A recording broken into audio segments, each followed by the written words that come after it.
Welcome to another episode of Room for a Podcast. I am Brittany and Cindy. all right, so I'm glad to this is what episode 3 total, 3, but this is yeah. our second episode as host and co-host. We're Yes. co-hosting this thing. Yeah. Really Yeah. enjoy it.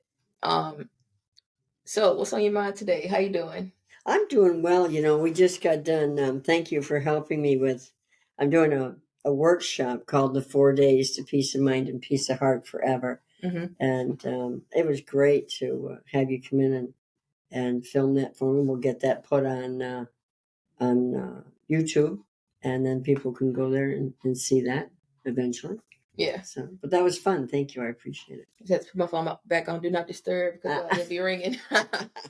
Yeah, so when I was recording your workshop information, I was thinking about so a few days ago I posted on social media about the earliest memory I have of being or feeling rejection or abandonment was when I was a kid, and I would ask my dad, "Hey, can you come pick me up? Can I come over your house?" He's like, "Oh yeah, I got you.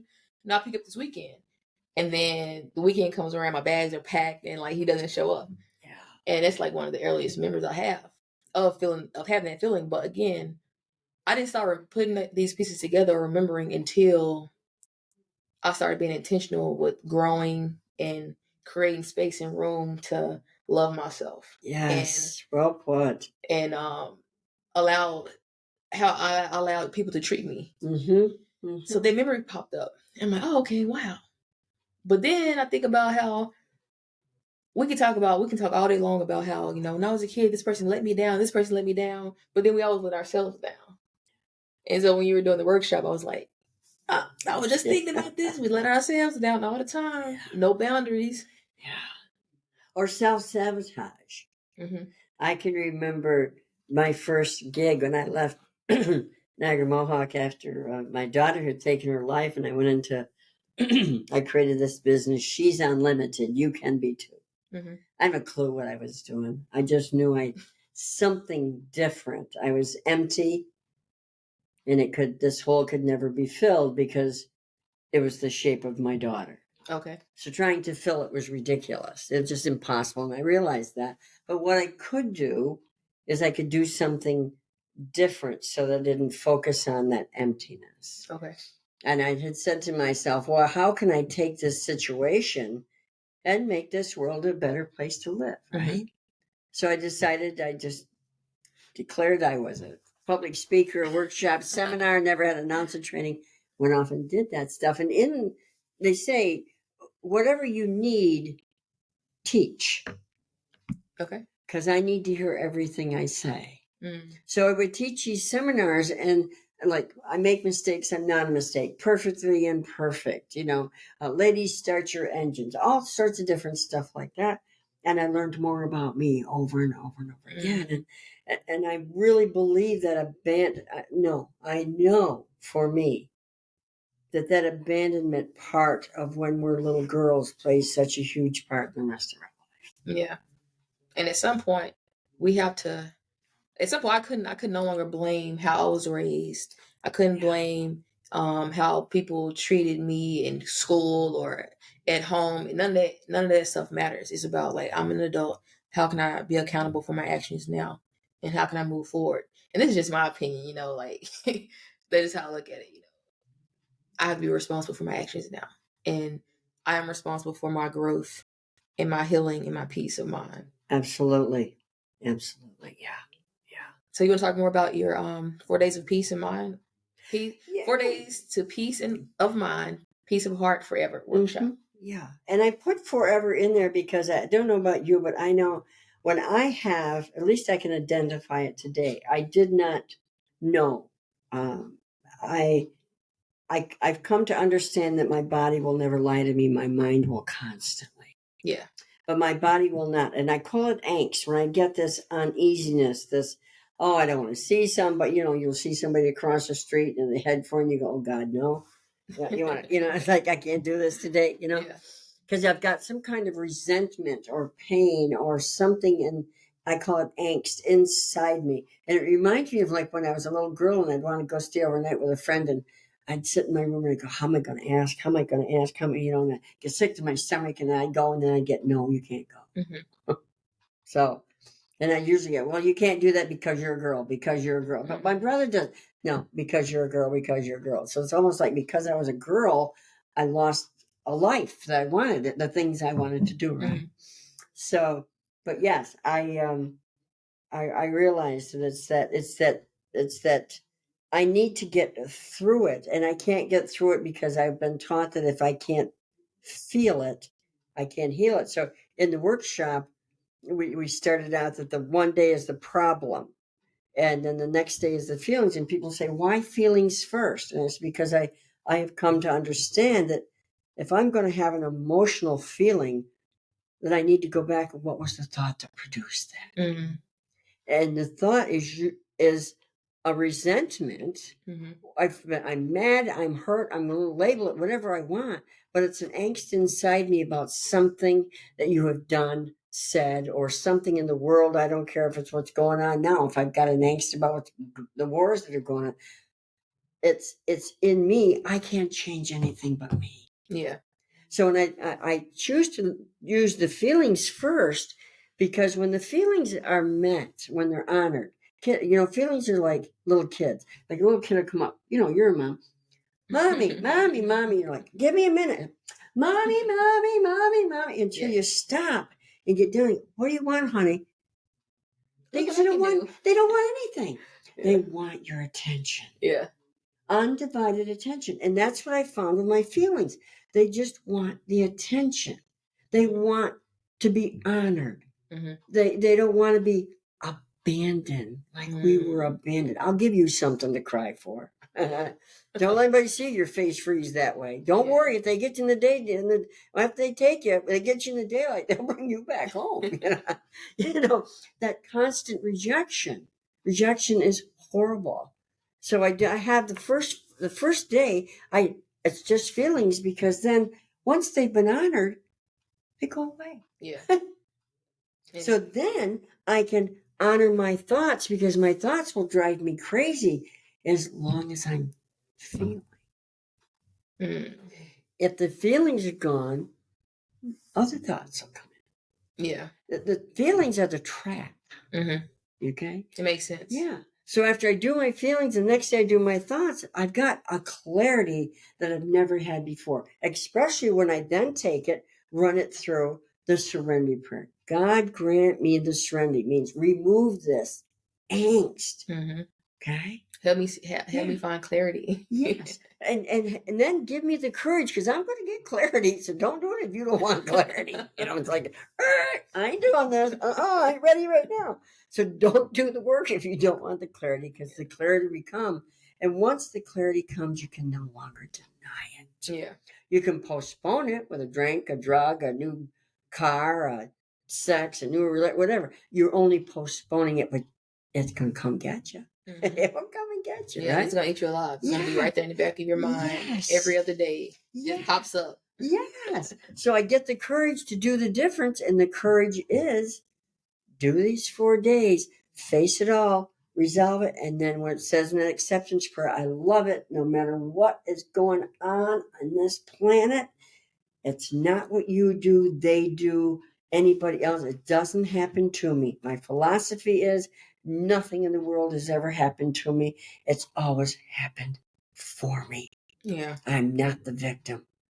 And I certainly don't want to be the martyr. And so when I know it didn't happen to me, it just happened. Let's stick with the truth, stick with the facts, be honest with myself. I can resolve, get complete with any subject on the planet. And it has worked for me every time. See, my problem, I wouldn't even be the victim. I would be the martyr. Yeah. I would go in, I'll do it. Let me do this. Let me, carry 100 bricks and then be angry about it. No one's helping me. Why do I have to do it all when I'm volunteering myself for my services to take it on? And then that teaches people how to treat you. And I didn't see that second piece of, by me doing certain things or having certain behaviors, it was allowing people to do what they were doing to me. Not even to me. Yes. It was like doing it. I gave them the green light to continue the behavior. That's right. Because I allowed it and I accepted it. And looking back, I'm like, man, I wish I'd have known this sooner. But it's okay. Everything happens for a reason in God's time. But why did you do that? Why Um, did you let all that happen? I, I think so. For me, one aspect of my life that I've struggled with that I had no idea was worthiness. If I was worthy enough for anything, my self-worth. And even with allowing people like being a martyr, it's still hard for me to connect my worthiness to being a martyr. But I know as far as like work or just going above and beyond to do things, it was attached to self-worth. Yes. And I was looking for worth in Yes. in that. Even like joining the military, like I mentioned before, it's like people who join the military, most of us, I say 85% of us grew up in chaos. And then there's another subgroup in that is like people looking for worth. So people who like love service work or do jobs that's surrounded by being of service and doing things for other people, it's attached to self-worth. And you can still love those jobs. Yes. You can still do those tasks, but understand that your worth comes from, yourself and your higher power and not from what you're doing. And I'm like, man, it's just a big bowl of like what the fuck. That's right. So the self-worth came from me being a martyr. Mm-hmm. But it's still hard for me to connect it because I'm like, what? I was doing these things because I wanted to, and I wanted everyone to, have a better situation like I was. But then it's still some way that's still like the worth, because if I do this, then will they accept me? Will they love me? And I'm like, but I don't think that the love is attached to it. But at the end of the day, it is attached to that. Recognition. People just want to be appreciated. Yeah. Accept I it. appreciate you. Mm-hmm. And so it's like I can't be so self-critical of myself. I have to start talking and treating myself differently. Mm-hmm. And because I can't give out something that's not inside. It's impossible. Yeah. And if it's coming out sideways and it's anger, it's because of something that hasn't been resolved. Yeah. It's that angst that takes it from 0 to 60 immediately. And it might not even be about the person you're with that you think just made you mad. What they did was pull the Band-Aid off real quick of the anger that's been there for a long time ago. So when I'm working with my clients, it's go to the root of the problem. Mm-hmm. You can't do it in the center. Mm-hmm. You got to go to the beginning, and then you can work your way out of, and then you never have to return. Yeah, because if you have shaky foundation, then the whole building's gonna be shaky. You got it. So you can go out and replace the side bricks, replace floorboards everywhere else. But if the foundation is shaky, you got to go back to the foundation. Yes. And make some adjustments.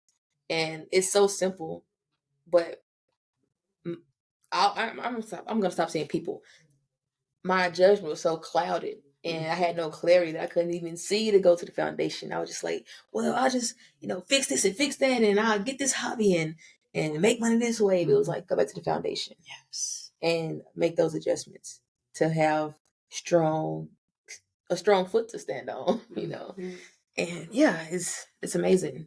Yeah. What we can learn and grow into once we have room for it. Like the podcast, room for it. We have to have room to accept these things. If I'm full of angst, resentment, crap that I don't even know is there, I can't fill my cup because it's full. That's right. Somebody said that to me one day in a meeting, and they said, if I come over and ask you if you want to, because years ago in the rooms I used to bring the coffee pot around. Okay. They actually did. Somebody'd go out in the kitchen, they get then fillers, it's like. And I had a lady say to me one day, I can't give you fresh coffee if your coffee's cold and filled to the top from yesterday. You've got to either drink it or dump it out, get rid of it, wash the cup. Yeah. Right? And then start new. And it's just so important. It's so important. And I can also remember another lady telling me one day, I come in the rooms, I'm complaining, this, that, whatever. And afterwards, the lady come up to me and she says, you're so angry, aren't you? And I said, yes, I'm angry. Didn't you hear what I had to say? She says, yes, but I don't see any anger. I said, what are you seeing? She says, no, I see a lazy woman. Mm-hmm. I said, what? I'm talking about anger then, Mhm. And then I remember them telling me in the room, and he or she who angers you owns you. And that made Yeah. me so mad I didn't want to get angry anymore. But she says, I see a lazy woman. Mhm. And she never took her eyes off of me. And I thought, lazy. I've never been lazy in my I life. work hard. I'm a hard worker. I can do, my mother used to say, you do more before noon than most people do all day, Mhm. right? Because I'm an overachiever, because I'm not an overachiever. Can't you see me how hard I'm working? I said, what do you mean I'm lazy? And she says, as long as you are mad at the person you talked about, and you bring this topic up all the time, the same person, as long as you stay mad, then you don't have to do anything because they gotta change. Mhm. It's not about them changing. It's about you. I said, Mhm. yeah, but this is my house and I'm not gonna move out, and they're mean and they're this and they're abusive. Move your feet. I said, how Mhm. can I move it's my house. She said, it doesn't matter whose house it is, it matters about your serenity, Yeah. your self-worth to you. Mm-hmm. Why is your house more important to you, more valuable to you than you? Mm-hmm. This is what you came in, this is what you're going out with. She says, in fact, let me ask you right now, where do you live? And I said, well, it's none of your business. She says, no, where do you live? What's your address? I said, I ain't telling you. She says, well, I can tell you right now, your address is not where you live, woman. Yeah. That's where you stay. This is where you live.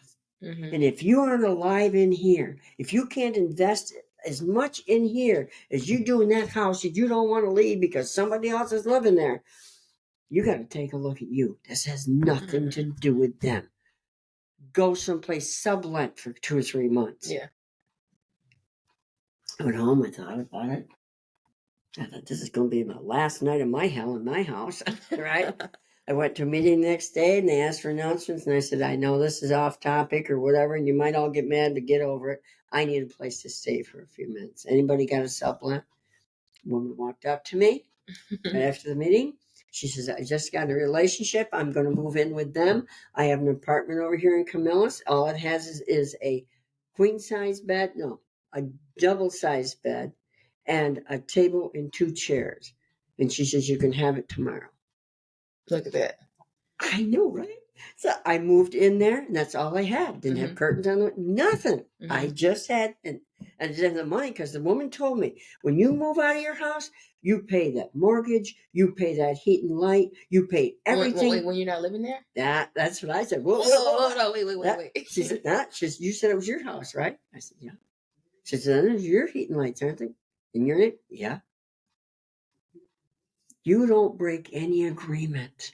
You are a woman of integrity. You do your part. God will do for you what you can't. Mhm. I promise you. That's when the next day I got that apartment, moved in, only took my clothes. That was it. Left everything, made the mortgage, paid the heat and lights, the whole thing. Did you sell the house eventually? Didn't have to. Before, I think it was 2 months in, my partner come to me and said, I'm leaving. Moving out. Got their own place.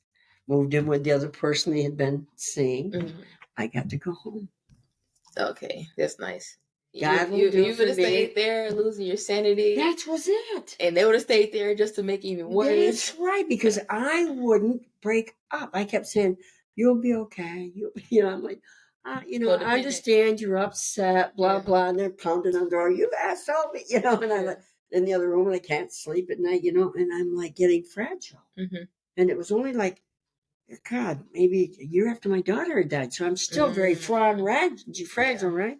But it all worked out when I stopped getting mad, moved my feet, stayed honorable, made those payments, even though I had to make them on charge cards because I didn't have the money, and pay the rent too. God did for me what I couldn't do, but God let me do what I could do. And then she did what she had to do. And but you end of story. You have to be willing to even to stop blaming, stop being mad, and to see that there's another option. Yes, because when I'm in my home, it's my home, my home. I'm not moving. You move. I don't. No. Stop. Yeah. What's important? Where I live, not where I stay. Hmm. Right here. And as a woman trying to do, as a not trying, a woman staying sober from drugs and alcohol, recovering from every form of abuse you read about in the books, Hmm. and then going through the suicide of my daughter. And if you want to hear Cindy's story, go back to season 1, episode 1, and you'll hear Cindy tell the story. It's all doable, Yeah. but I need the help of other people. Hmm. Yeah. Yeah, to see their perspective. And like, if you're like all you see is rage and red, you can't see anything else. You can't see any Mm-mm. solutions. Mm-mm. And that's why it's important for me to have people in my life to help me see things when I can't see it for myself. Mm-hmm. And in that sense, that's my higher power doing for me what I can't do for myself through other people. You know, because if I'm just like isolating to myself and not talking about it, Yeah. like the story, oh, this guy's drowning or on the island or something. I think this guy is on the island and he's like, oh, God, help me, save me. And then a canoe boat comes by. It's like, oh, nope, not, I don't want that. God got me. And then the next one is like a boat or a life raft or something. Like, oh, nope, I'm good. God got me. And then a plane flies by. Oh, no, I'm good. God got me. It's like, what? This boy's going to die. Your God is sending you all these different options of tools to use. You're like, nope, don't want that one. I'm good. God got me. It's like, are you dumb? Are you idiot? You can't see it. You can't see it. But yeah, I never knew about this story. Yeah. About the house situation. Yeah. Yeah, we get. I've been in jail. I'm only about 4 years cleaning the program, and I'm going in there, and I got to bring up my topic, and my life is terrible, and boo hoo, and that lady was, I don't even know who she was. God bless her. Said, no, you're lazy. The people that helped me most in life are the people that had the courage to be honest with me, not worry about my feelings, not worry about whether I'm going to like them. Mm-hmm. And that's the way I'm with the people that I work with in the program days. I hate my guts. I want you to stay alive and clean it. So Yeah. you don't have to like me, but I will always tell you the truth. If you don't like it, go home, get uncomfortable with, bring it up in a topic, talk to your friend, tear me apart. I don't care, but I'll always tell you the truth. Yeah. I remember when I first I was at my second duty station, and Where was that located? here in Syracuse. Oh, Yeah. at Hancock. Yeah, I was over there, Oh. and it was like so challenging because I was newly sober. COVID happened, so it was like just Zoom meeting. So it's like either go to any lengths and go to Zoom, or like do nothing. I was doing a lot of nothing, and I was like so I can relate. irritated, and angry, and this lady at work we weren't getting along. And every day I'm calling my person like, hey, this was going on. And she's like, well, how about you start praying for her? I'm like, what? Why would I pray for her? Like, no, she did this, and this, and this, and this to me. She's doing it to me. And she's like, I understand, but how about you just pray for her? Pray that she has all the peace that you want for yourself. Yeah. And I'm just like, I guess. And it worked a little bit, but at the same time, it's like something you have to do daily. And I look at this situation, it taught me it taught me a lot and it forced me to grow. One, to get along with other people no matter what. And to look at my part on things. Yes, the key. I was like I was doing things too, I couldn't look at my part. Yeah. And why was I so upset? Ego. You can't tell me what to do, you're not my boss. Sorry. And instead of like working together as a team, I was just it was complicated. But it was like it forced me to look at myself, my part. What's my part in this? Yeah. What am I doing? What's my perspective? What are my prejudices and biases in this situation? And it's a lot of times people aren't taught to look at themselves. So you go in a circle, have an issue, and then you run away. And then you go to the next person, have an issue, you run away. But like, wait, you're the common denominator here. What are you doing? Look at yourself. But yeah, I'm like, man, that was an eventful time for me. Man, I appreciate it though, because in that time frame, if things would have went perfectly smooth, I probably wouldn't have grown as a person because I have no reason to grow. Yeah. And I wouldn't be where I am right now. Yeah. In other ways, like out of the military, I would have stayed in. Why would I get out? It's easy, and then but a slow suffering type thing. Like, Is it? yes, absolutely. Like, it's okay. It's kind of like, you know how they say when you have lemons, you make lemonade, Mm-hmm. but it was more like sour water, no sugar. And you gotta like, oh, it's good for me. It's like a detox. I'm cleansing out my body. We're just trying to find perspective. Yeah. But there's no kind of there's only so much perspective you can have or gain from it, and then you gotta like you did your time, you learn all you could. You're at the end of that what a bitter rope. Go ahead and jump to the next stage of your life and grow. Are you grateful for that? For your time in the Navy? Yes, I am grateful. Again, because it taught me some discipline. I had no discipline. Yeah. Okay. No structure. Stability. No real stability. I learned a lot of life skills, but the things I didn't learn was like the emotional part of it. I did not learn. But as far as life skills, structure, discipline, um, being a hard worker, showing up, Mm-hmm. I learned. Yeah, teamwork, Yeah. and to get through, Yeah. navigate hard situations. Mm-hmm. But it wasn't until towards the end of my contract or enlistment that I started to and getting sober, putting down the booze, that I started to grow emotionally and spiritually. And so when I got to that point, I'm like, this is now counteractive. It's counteractive of who the person I want to be, Mm-hmm. emotionally and spiritually. So this Okay. is no longer serving me. Okay. And yeah, that's where I am now. What was your is it a position or your job title in the military? I was it was basically HR. I was a PS, personnel specialist. Oh, okay. So all HR work, human resources. But when I was here in Syracuse, I was basically what is it? Talent acquisition. So sending kids to boot. Well, I say kids because they were younger, but sending people off to boot camp. Oh. And during that time frame, it's like, just say you want to join the military as a corpsman, which is medical. Mm-hmm. But Big Navy says, no, we need intel, we need IT. And you come sit with me, and I see that we have corpsmen available. And you're like, oh, I want to be a corpsman because my pa was a corpsman, my pa was a corpsman, And so it's like an emotional attachment. Yeah. And I'm like, oh, well, we don't have it available, but we can put you in IT instead. Mm. So it's just lying, Yeah. And so if I want to be an honest person, manipulation and lying. If I'm trying to be honest, I can't lie at work and try to be honest at home. It's like how you do one thing is how you do everything. Yeah. So if I'm at work lying, it's going to start to seep into my personal life of lying. Sure. So it just wasn't. No. And being sober didn't work with your conscience. When your conscience button gets turned back on, you're ethical and you get this personal integrity, and you just. Yeah, I'm trying to have be a person with integrity, but here I am lying. Oh yeah, it's not available. And then, as far as active duty or reserve, they're like, oh well, we need 3 reserve contracts to make mission. And you come in, oh, I want to go active duty, this and the third. Like, oh, well, we don't have that available. We have this reserve contract.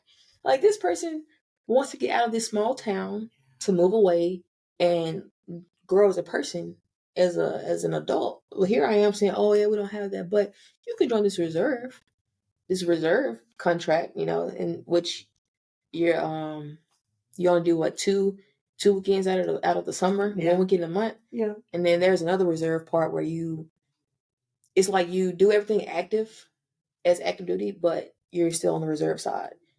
So as far as going on deployment and all those things, it's kind of limited. So if a person wants to go out and deploy every year, you don't really have the option now because. So it's just all the way around. It was conflicting with me having integrity. So that's that. Yeah, I can see that. I didn't understand, but I do know conversation with expectations manipulation every time. Yep, and I was in there. I'm working so hard. Why am I not advancing? But here I am, make it transactional. I'm gonna do X, Y, and Z and give you all I got, but I want to advance. I want this. I want that. I want. And it doesn't work that way. It does not work that way. That is one of the 2 words that I know I'm in trouble when I say I want or I think. I gotta stop. right away because I Yeah. got a thinking disease, Yeah. and it's going to think me right into something that's not good for me. I got For to, sure. yeah, It says, yeah, please use it. And it's like your brain, yeah, but you use yeah, it yeah. send you down a dark path.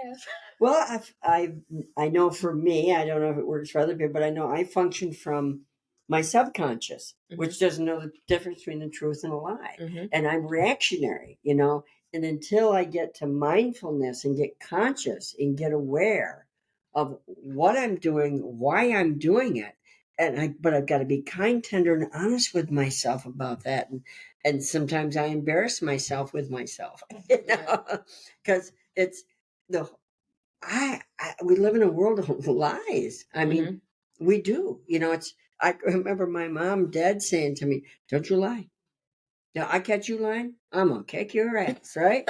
And then the bill collector would come, hide, hide. My mother go hide in the bedroom, take my younger sister. I gotta go there and say, "They're not here," Yeah. Yeah. right? Mm-hmm. It made me think about one of my friends posted on Facebook. It was like, um, I tell my kids we don't lie in this house, but I also tell my kids, oh, the park is closed, right? The park is closed today. And I was thinking, like, well, my daughter, the 4 year old, It the teaches soon to be them a 5 year lot. old, if I try to say, oh, the park is closed, she's so like critical. She's like, well, mama, how's the park closed? There's no gate. Oh, It's not wow. inside of a building, and so I wouldn't even say, oh, the park is closed because she'll beat me to the punch of like, how is he closed? There's no such thing. Well, what's wrong with saying I don't want to go? Yeah, I know. That's why I'm brutally honest. Like I don't want Yeah, to. because that teaches them it's okay to be Hmm. honest, Hmm. and that they can trust you. They can't trust you if Yeah, they know if you. you're lying, they You won't call it trust you. kidding and playing, but that stuff goes deep, Hmm. a lot deeper than we think. Yeah. I had to stop joking with my little ones because for a long time when I was younger, I thought my dad worked at the peanut shop or I think it's a donut shop or something. It's some kind of saying. I think maybe it's a donut shop when you're making donuts, like working hard for minimal money. And I'll be in school. What does your dad do? Oh, he works. He makes donuts. And so I didn't realize You it. never made donuts? No,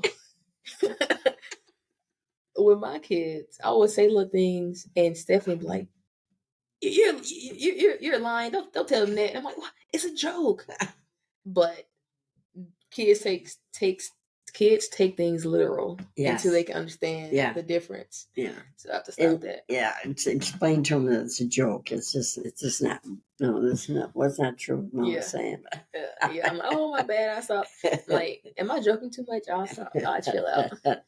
But something you said about the subconscious mind, I was thinking how like when people or even myself, yeah, like my life has blown up recently. Not blown up, but it's I know. I don't know how you do 180 it, of what it man. looked before. Mm. And But not your dream, was it? not my dream. Mm-mm. Not at all. But things happen and you have to like Mm-hmm. roll with the punches.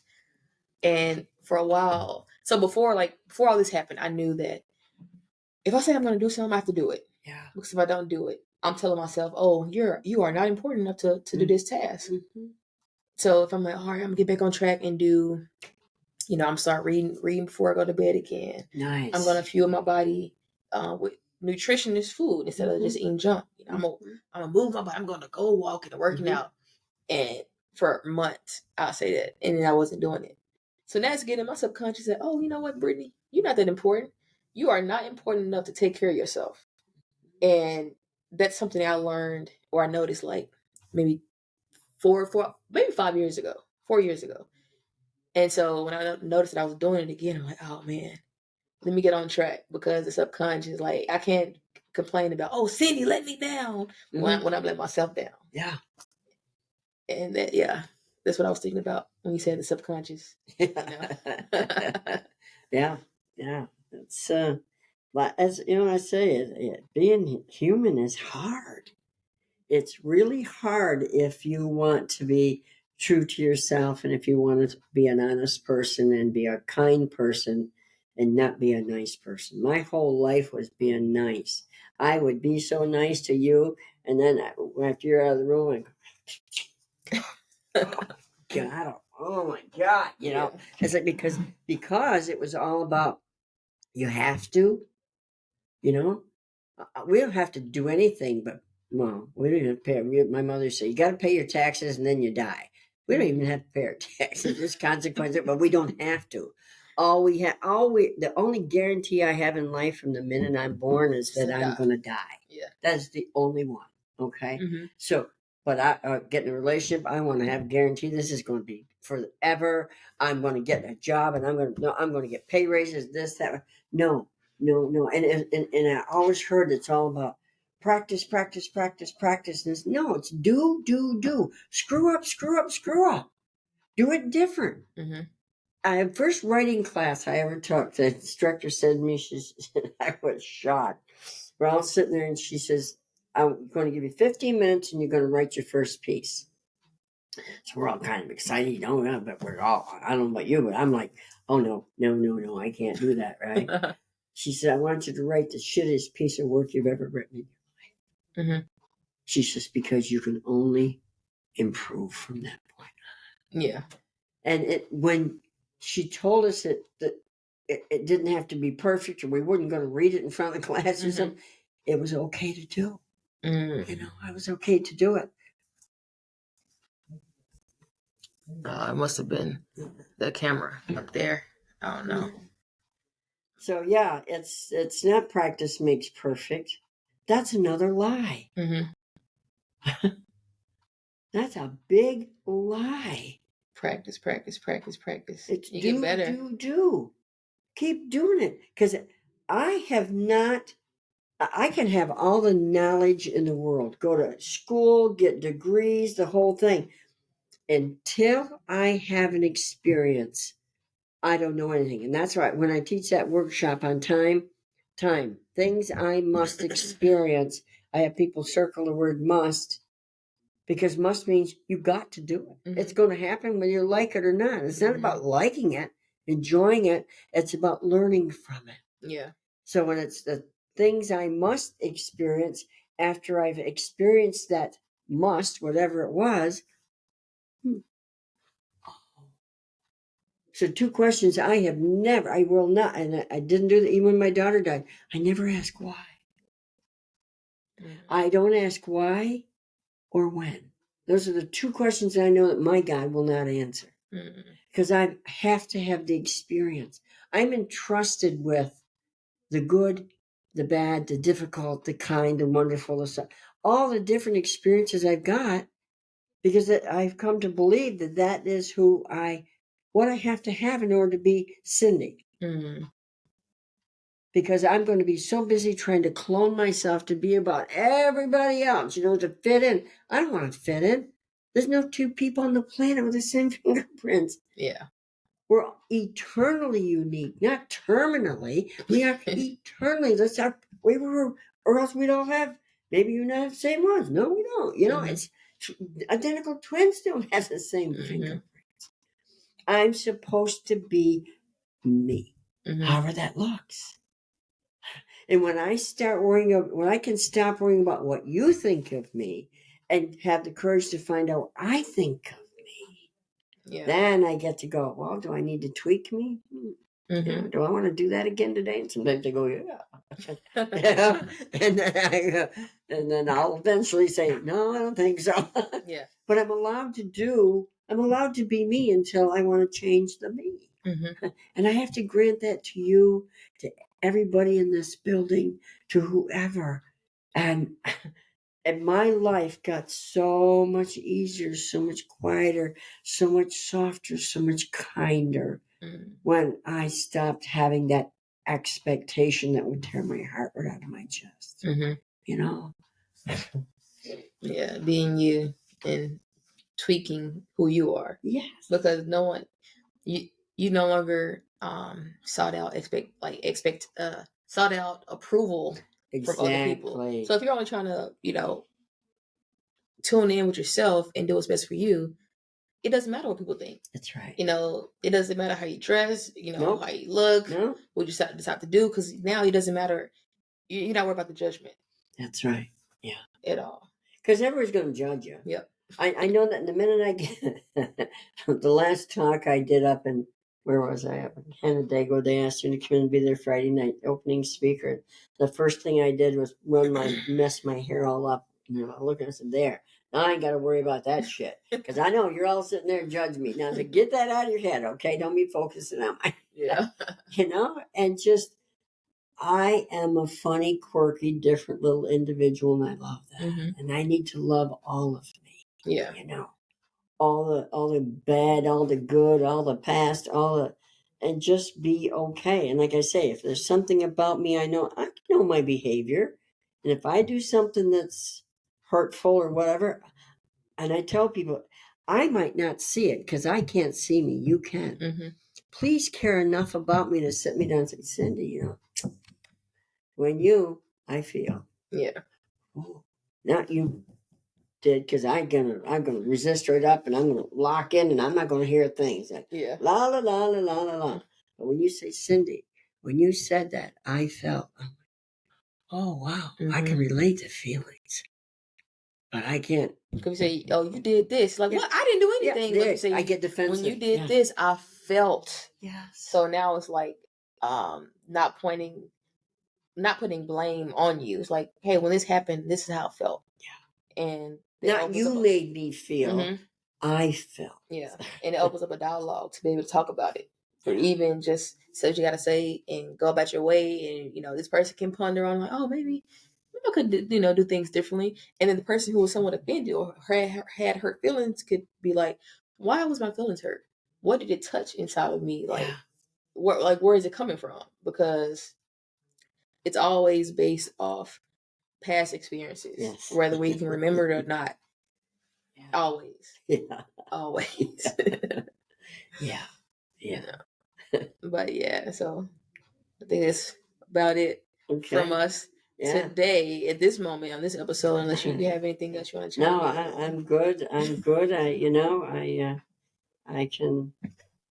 can honestly sit here and say that life is good as long as I let it be just the way it is, Yeah.